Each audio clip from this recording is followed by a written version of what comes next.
We are a week away from the ribbon-cutting ceremony at the new Rocky Mountain Regional VA Medical Center. That project, plagued by delays and ballooning budget, is finally finished. But Contact 7 found the people behind this problem-plagued project may have made another blunder, failing to prepare the very veterans they serve for this major move. Teresa Marchetta shows us why a vet turned to Contact 7 to get answers. Yeah, I find it incredibly frustrating. Cyprienne Williams has been trying for months. I find the experience frustrating. To get information about how to navigate the sprawling new VA. Some of us, such as myself, are there 3, 4, 5, 6 times a month. She served our country for a decade during peacetime and was among the first women to be stationed aboard a ship overseas. United States Navy, hospital corpsman, medical laboratory medicine was my specialty. Williams has worked at the National Cancer Institute, NIH, and Walter Reed. She knows her way around a hospital. Is there a drop-off area? Where are we going to park? Are there shuttle? You've got vets with a lot of mobility issues. But she's worried the VA dropped the ball again. A lot of us vets have difficulty transitioning to something new, Failing to include the very veterans they serve in their move to Aurora. I've yet to get a letter saying this is the date we're opening. There's no pamphlets even floating around the hospital. Williams did see a sign for an orientation, but was told it was just for employees. They said, when are you going to start getting us involved? She went to the VA director's suite that day and volunteered to help get the word out. She asked me if I wanted to be on the transition team, and I said, I'll do anything that makes getting us into this new facility easier for us veterans. Williams sent her resume the next day. That was last September. She never heard back. She did get a reminder for her next appointment at the new VA facility. Nowhere on this appointment reminder does it say, here's where the new place is located. In fact, it still says the Denver VA facility on 9th and Claremont. So she asked the providers at her next clinic visit. It's a nightmare for us.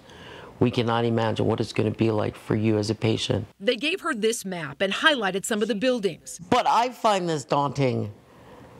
I find this scary. We tried to figure out where she'd need to go. But according to this sheet, there are wayfinding stations matching the list of buildings and clinics to the picture. At each entrance, it says on here. Okay, so there's multiple entrances? I thought we only got in through the north parking garage. Do you see what I mean? Where are the other entrances? It's not labeled on the map. Come on, people. So we checked the website. The picture of the old facility is still up. Nothing obvious on the homepage. Let's look under coming soon. 2 clicks took us to the same information we already had. Yeah. Oh, and this. Regional Center, please be sure to check your appointment letters to verify where your appointment is scheduled. Problem is, where did I see that? Williams' September appointment letter doesn't have that information either. Your call is important to us. Please hold. Even the message on the VA's hold is missing information for patients about the move. We listened for 2 full minutes. You'll need to sign up for My Healthy Vet. And if you want to get a dry run on your own to get your bearings ahead of time, you're out of luck there too. Here's what it looks like just over a week from the ribbon cutting.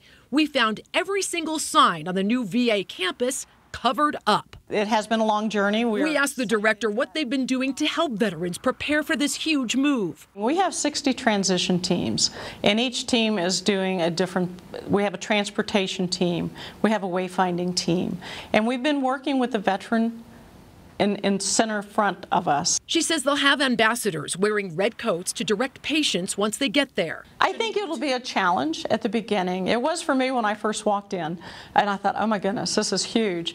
But once you get used to where things are, everything has been spatially put to where it's close. Williams worries just hoping vets get used to it won't be good enough. If you put some effort towards considering the challenges of your stakeholders, we veterans, and some of the difficulties that we may have, you could have lessened the impact and made it more welcoming, especially in a facility that it has so much controversy getting built anyway. Cyprienne wants to see guided tours offered to veterans with someone who can answer their questions. She says it's also not clear which clinics will be moving or how long she and others may have to go between the two facilities for their appointments. Some outpatient services move in just 2 weeks on the 27th. The inpatient move happens August 4th.